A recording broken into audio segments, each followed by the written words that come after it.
Well, I guess that's Royal Enfield for you. We were actually commissioned by UT Ladakh. Yeah, that's longer than most marriages, I mean. And by the way, everything that we do is open source. So anyone who wants to come, pick up anything, set up something on their own, quite honestly, it's been an eye-opener. It's been a fantastic project. It's a unique project because we have rider researchers. Welcome to the Evo India podcast. Now, I am not Sirish, nor am I Atish, and this is not our studio. We are, in fact, right in the middle of the mountains, a place I like to call my second home. Now, I'm one of those people who, post COVID, left my desk job, moved up to the mountains, started my own homestay, traveled a lot, and stayed away from the city life. Now, during my travels, I would always encounter a lot of Royal Enfield bikers. And today, I am here back to talk about something that's very close to my heart. And I'm joined by Bidisha Dey, the Executive Director of Eicher Group Foundation, the custodian of Royal Enfield Social Mission. Thank you for joining. Thank you, Prashant. Thank you for having us. Now, I am going to talk to you about your corporate social role. But before that, I wanted to check with you on something that I just went through on this brochure. Ice hockey. You guys are intending to field a team for ice hockey and hope to enter the Olympics in 2042 in a country that's obsessed with cricket. And to the point, I think that as a motorcycling brand, you probably would have gone into motorcycle racing. And this is apart from the Continental GT Cup. So why ice hockey? Well, I guess that's Royal Enfield for you. We don't always take, the most expected path, but it's a very interesting story of why ice hockey. When we started working on our social mission, and we said that we will be working in the Himalayan region, a place that we call our spiritual home, and our approach and idea was always to come here, understand, learn from the communities, see what really brings them together. Because, we were not after designing some big program and, pushing it down somebody's throat. That's not our approach. And when we came here, actually, there's a very interesting story. I think in one of our visits, a colleague of mine was in a hotel and happened to chat up with the housekeeping staff, and realized that that chap was part of the national ice hockey team, and was of course on housekeeping duty during off season for ice hockey. And that's when we really discovered what that sport means to Ladakhis. So you mean ice hockey existed here much before we probably... Oh, absolutely, it did. I think it's a sport that is very, very close to the heart of particularly the Ladakhis, but it's played also in Spiti, in Himachal, and in the higher up, mountains, and it existed. And much like any other sport, it's a great, it's a great initiative to get the communities together. It's a binder, right? It gets people together, and we do that at Royal Enfield. We are a unifier brand at the end of the day. So it just seemed to connect with us at some level, and it is the underdog spirit, I think, of the teams, the amazing journey of the players, who have great personal stories of how they've come up, to play for the country. It's not recognized all that much, of course. And as a brand, our idea is to be able to spotlight on the sport, to see what we can do to help build an ecosystem, and therefore, hopefully, field our Olympic sort of ambition. Interestingly enough, we were actually commissioned by UT Ladakh. We were asked to develop a blueprint to develop the sport in the region, and we partnered with them, with the International Ice Hockey Federation, to come up with this blueprint. Well, I'm going to change track a little bit now, and I'm going Right. to talk to you about where we are. We are right in the middle of the mountains, in the midst of Himalayas, and in all my travels during my time in living in Himachal, in Manali specifically, I've always been irked by a little fact. Now, I used to run a homestay, so I was very much dependent on tourism for my business. But I also felt tourism is a bit of a double-edged sword. It's important for the local communities, but also at the same time, the fragility of Himalayas is something that needs to be taken care of. It's an ecosystem that thrives on probably a point of a needle, and push it too much and these Himalayas will speak back to us. So, do you have, what are your thoughts instead on responsible tourism, and how does Royal Enfield, the social mission, address that? Prashant, we started our social mission conversations and let's say our interventions with responsible tourism, with responsible travel, because we realized that we were sending out not just the rides that Royal Enfield, as Royal Enfield we organize, but also all our riders. Their ultimate bucket list is to be in the Himalayas, right, and to ride out in these lovely mountains. And we early on realized that tourism is here to stay, right? It plays a very important role in the economy. It at a business level, at a commercial level, but also for the person, for the tourist or the traveler. And that is that I make a difference. I'm differentiating there, right, between the tourist and the traveler. It also widens your horizon when you travel, right? So if it is here to stay, the only way to do it is to do it more mindfully. And we said that somewhere with our influence on the community of riders, with our influence as a brand, because we obviously have some influence in the way we speak and the way we can connect people. If we champion the idea of responsible travel, maybe, and beamed it across and shared it with our community, and they came on board, we could really make a difference, right? So as part of our social mission, in fact, our aim is to be partnering 100 Himalayan communities, and not just in a touch and go kind of a way, but we've said that we will really work with them in a meaningful way to build resilience, right, in the face of climate change, and see that they are empowered, that they are thriving, in their locations, but also inspire and catalyze a movement of maybe the largest movement of riders, of travelers, towards sustainable exploration. So we started out with this idea of responsible travel, and we started with multiple different projects, right? So we've looked at we've set up homestays. You talked about homestays. We have almost 80 homestays that we support, in Ladakh, in Himachal, where again, it's not just the infrastructure, but also the basic training in hospitality, in how do you handle tourists. That is our work with the Himalayan communities, right?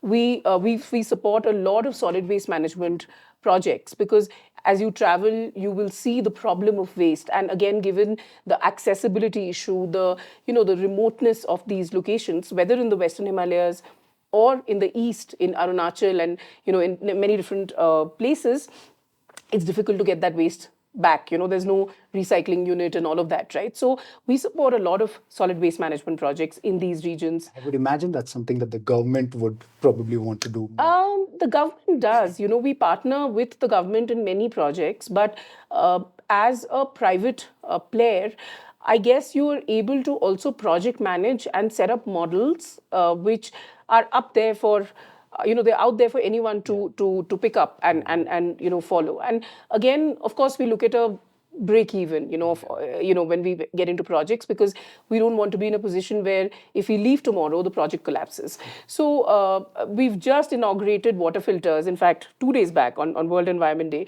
we inaugurated water filters near the Atal Tunnel, so tourists can now stop and they can fill their bottles. So our ultimate motto is leave every place better. That's what we say. So, and when we say that, we mean don't just leave the place better, leave as a better human being as well, as a better traveler, So yeah, that's our take on responsible tourism. And you also have a very interesting partner with UNESCO, Yeah. primarily to do with cultural heritage. Why don't you tell us more about that?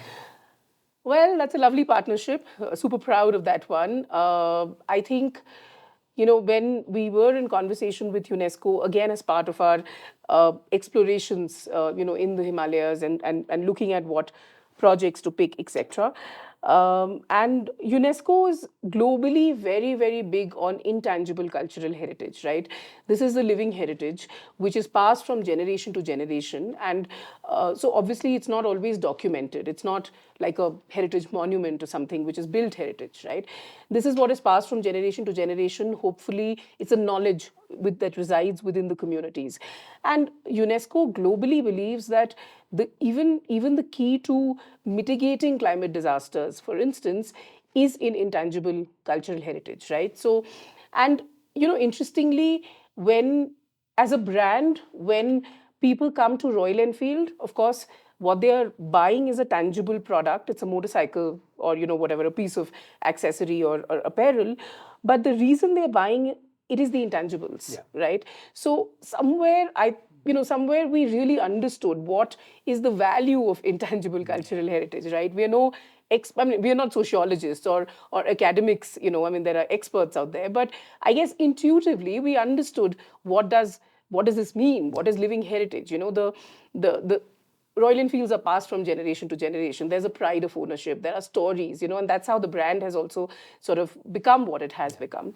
It's part of popular culture, right? So when they talk to us about intangible cultural heritage, we were like, yes, we can do this, and in the Himalayan region, working with the communities, and quite honestly, it's been an eye opener. It's been a fantastic project. It's a unique project because we have rider researchers. So these are people who are out on a ride, which is what most Royal Enfield enthusiasts do, but on a ride with a purpose and with a solid purpose. They're going out as researchers. We build their capacity with UNESCO, with different experts. They try and understand how to approach the community, what the practice is, what are the different nuances. Then they go out and they live with the community for 2 days, 3 days, whatever it takes to document, to document on video, on a questionnaire that UNESCO helps us put together, and they bring back all that knowledge. So that goes into a repository, and hopefully you will see a lot coming out of this project. We've done 2 very successful editions in the Eastern Himalayas. That's where we started. We'd identified 100 living heritage practices. We've documented over 60 over the last 2 years. And this year, in this season, we are opening up Ladakh. We've again identified about 100 practices in the Western Himalayas. That includes all the Western Himalayan states, including the UT. But we're beginning with Ladakh. Now, Bidisha, you have been a part of Royal Enfield for now, what, 13 plus years? Yeah, that's right. Yeah, that's longer than most managers I know. um, how have you seen this company evolve? In 13 years, you would have seen Royal Enfield change, you would have seen the motorcycling culture change, you would have seen the way the products come out and change. And you would have also seen the simple way from where your CSR activities began. So, how have you seen that evolve in 13 years? Well, back in 2011, when I joined, Royal Enfield was very much a single platform, one plant in Tiruvattur. And it was a lovely sort of, as we called it, a strategic business unit within the larger Eicher, group. And from then to now, I think obviously, the last decade or so has been milestone, right, for Royal Enfield and its journey. The entire the product has changed fully. I mean, the core has remained, but the way, the quality, the world class quality now, the tech centers, even the number of manufacturing units we have 3 already, 1 more in the making, and really the organization, right? The kind of people, talent, all of that has really transformed over the last decade. Uh, but through all of it, I see the brand as a picture of resilience. And I think, many players have come in. There are many players here to stay. Royal Enfield has, I think, it's a case study. It has shown the way that there's money to be made in the middleweight segment, and there are many other players that are coming in now. But but I think we've continued, on our long-term goals with a very focused approach, and that's what has held us in good stead.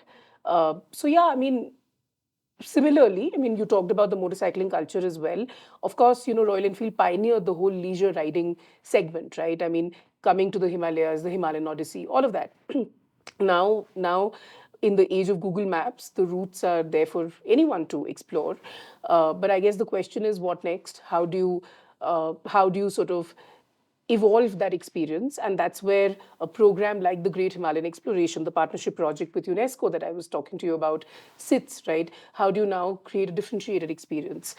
And many such, the core rides for adventure, for all of that will remain. I guess there is a real audience, the enthusiasts are there, but also how do you add different interesting facets into this whole riding experience. That is definitely evolving. The younger lot that's coming in is looking to do things differently, Yeah. and I guess our social mission speaks to them quite a bit. We see a lot of young people wanting to either participate in the social mission in some way or even to come and work with us. So it's increasingly the younger lot that is interested in all of this. Would you say that your social mission primarily attracts the younger lot, or is it an add-on as of today?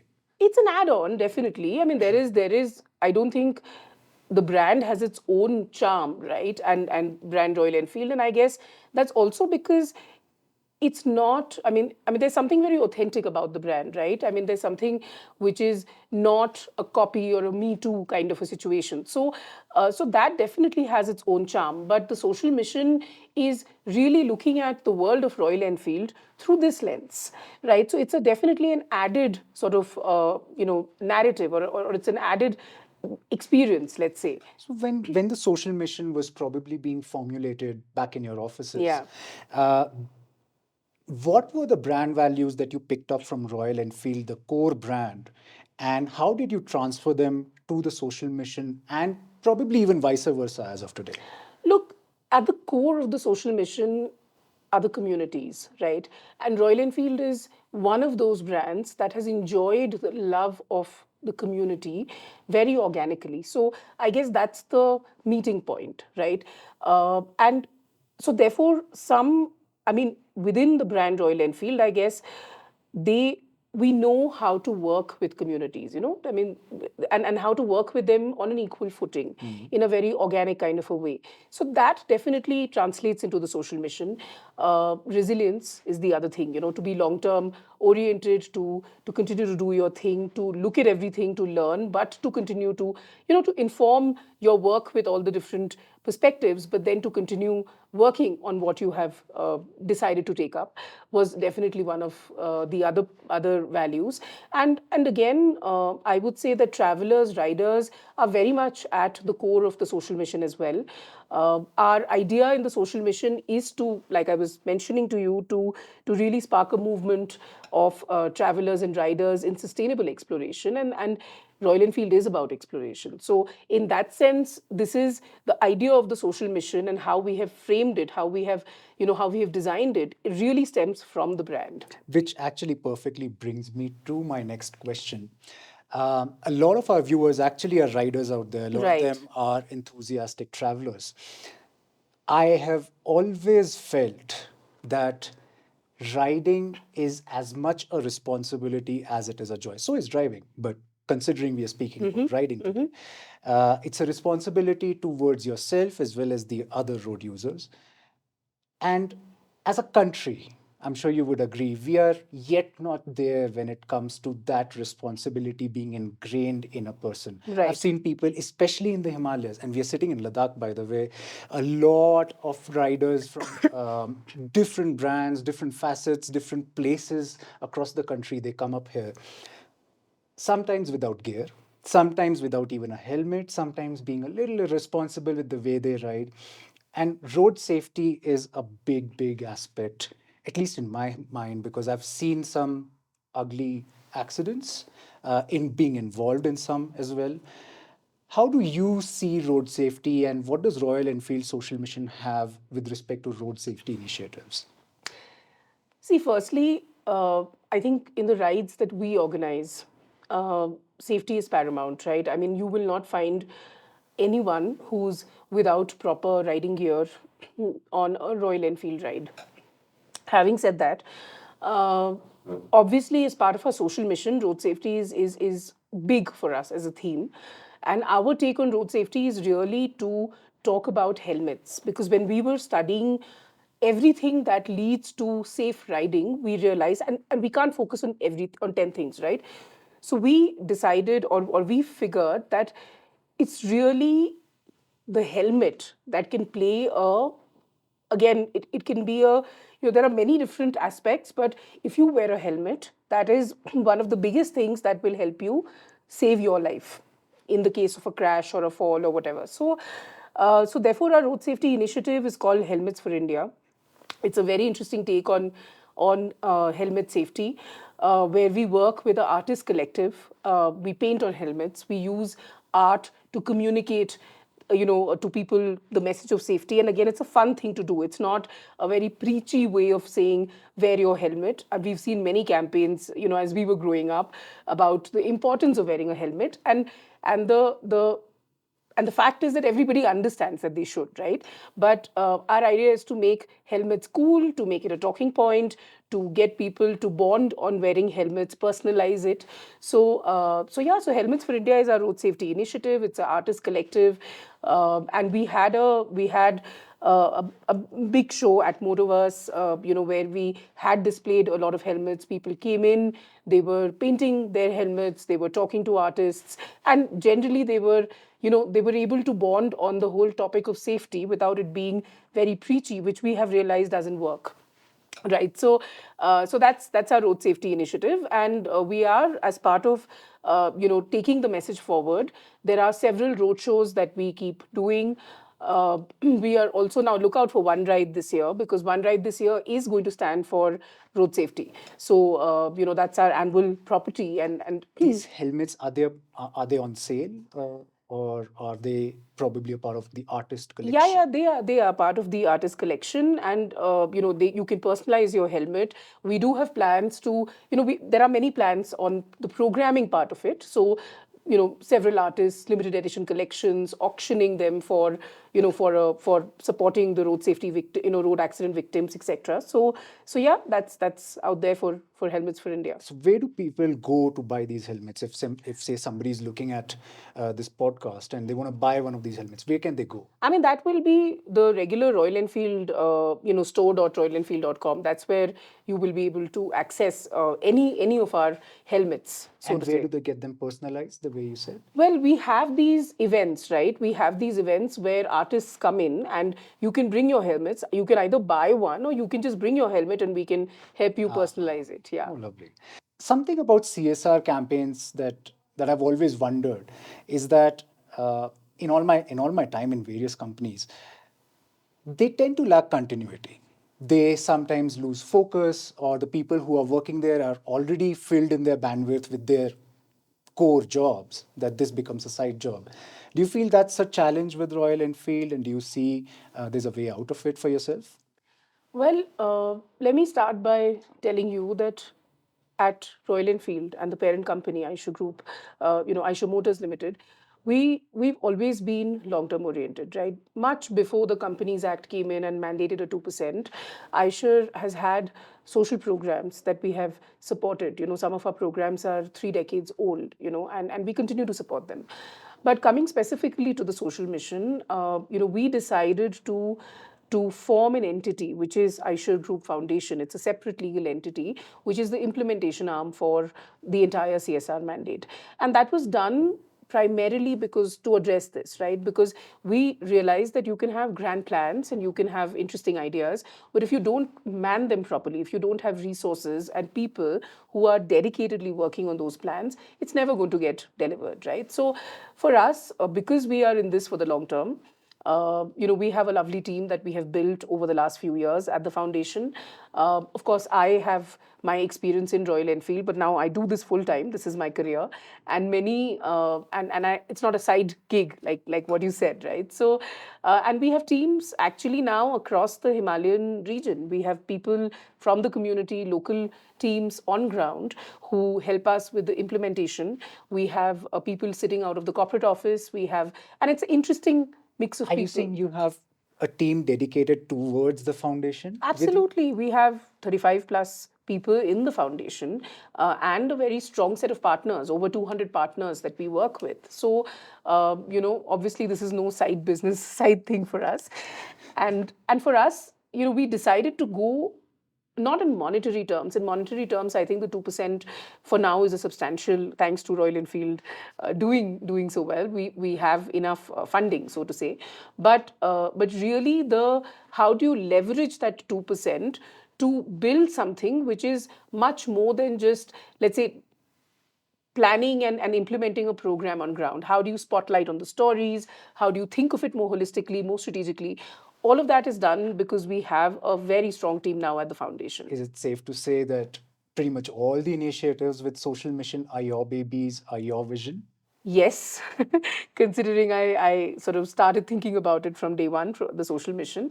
So yes, they're all sort of, they all came up, Do you during have my a time. favorite? Do you have something You that can't choose. You can't make me choose because it's unfair. No, I don't have a favorite, but definitely there are nuances and there are stories.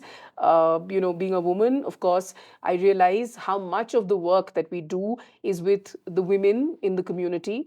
And again, it's not about saying women empowerment, but it's really the programs that do that, without really saying women empowerment, right? They really do that. Whether it is our textile conservation project, where we work with all the artisans, from the region, and mostly women, or even in ice hockey, we support the women's team.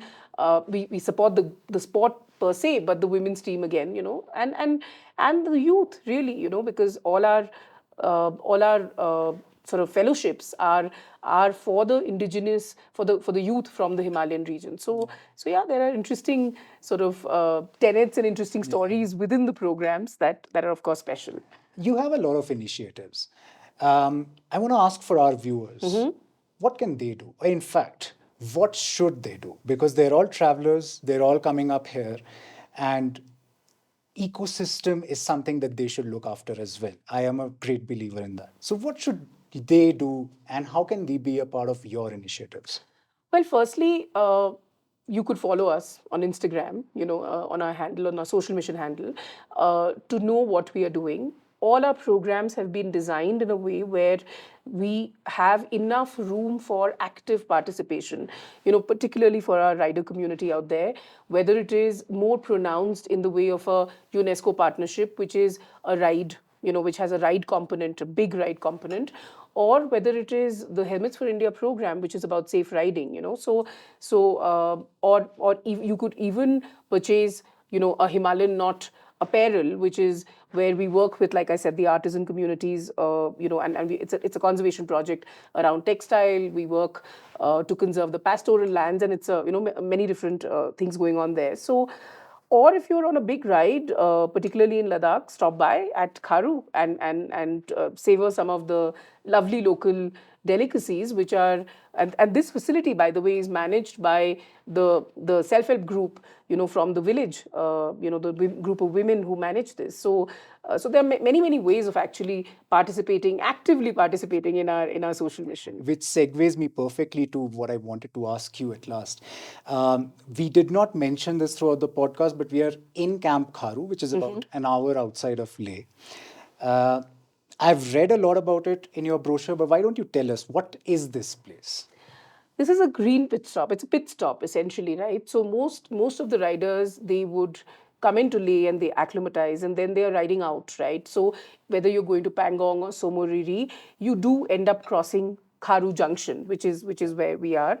And Camp Kharu is our first green pit stop. This was one of the first projects we started talking about as part of our responsible travel initiative. We realized that in these remote parts, when travelers and riders come in, they are looking for amenities, right? Everybody is looking at clean drinking water. You're looking at, public hygiene, facilities, a clean toilet. You're looking to sample some of the local fare. This area, the market itself, they did not have a public convenience facility. And when we were in talks with the administration, they showed us this site, which was a broken down, unusable, sort of earmarked for a public convenience, sort of a facility. And we decided to put together this beautiful structure, which has been a labor of love, because it's taken a while for us to have this up. This is a sustainable building made with rammed earth, which is the local sort of architecture, local technique here. And it's run by the self-help group, from the village here. it is a point where we talk about the cultural exchange as well. Kharu used to be erstwhile on the Silk Route, so a lot of the Ladakhi cultural elements you will find here. So yeah, this is a great place to stop over for breakfast as you head out, and interact with the women, learn a little bit about what this place is all about, their culture, and that's what it is. I am not a Royal Enfield owner, not yet anyway. So can I stop by? Can I bring my car in, or can I bring my non-Royal Enfield? 100%, 100%. I mean, while of course we hope that all Royal Enfield riders will definitely stop by at Camp Kharu, but it's really open to public, to anyone who wants to come in, right? So you don't have to be a Royal Enfield rider or a owner to be stopping by here. It's really for everyone at large. And I saw while we were being served this coffee, it's all local women. Absolutely, and they're all from the village. Their stories are fantastic. We've been working with them for the last 2 years. They've now, most of them had not stepped out of Ladakh, right? In the last year or so, they've been to Bombay, they've been to Goa. We've been working with them on hospitality, on different culinary skills. We've had mentors, big chefs mentoring them. They've gone and served and catered at different events, including Motoverse in Goa. So they've really now got that exposure, right, of dealing with, let's say, more urban sort of audience. All the produce, all the food that you see is from their kitchen garden, the local produce. So yeah, that's their journey also has been pretty amazing, I think. And at the top of this question, you mentioned this place as a green pit stop, a green milestone. That's pit right. stop. That's right. Are there more such places? In the pipeline, yes. Look, I don't think we will have hundreds of these pit stops and facilities, and that's not our idea. But we definitely have a few interesting ones in the pipeline. The next one should be in Kulu, near a place called Babeli, which is on the main highway. There we have partnered with the NRLM, the National Rural Mission. So, and again, there we are working with several. Here there is one self-help group of women. There we work with several SHGs, right? So, but yeah, that's also for people to look out for. Hopefully, one in Assam near Manas should also be in the pipeline, and so we'll do a few. We'll try different models and we'll see what works. And by the way, everything that we do is open source. So anyone who wants to come pick up anything, set up something on their own, the locals are more than welcome to come and sort of learn, borrow whatever they would like. Now, before we wrap up, very quickly, you mentioned we are in Ladakh. Your next pit stop is in Kullu. Another one you're thinking in Assam. I know you mentioned Himalayas are your spiritual home. How large is the region that Social Mission currently covers? Look, we have projects in most of the Himalayan states, right? I mean, if I count UT Ladakh, there are about 13, including UT Ladakh, there are about 12 states in UT Ladakh, and I think we are present in almost about 11. So we have, through some program or the other, we are covering quite a bit of ground, I would say. That brings us to the end of this edition of the Evo India podcast. And if you found interest in the Royal Enfield Social Mission, do drop us your comments and let us know what you felt about it. If you have any questions, do let us know. We will get back to Bidisha and let you know about that as well. And don't forget to like and subscribe our channel. Thank you so much for watching. Thank you, Bidisha, for having me. Lovely talking to you, Prashant. Thank you. Thank you.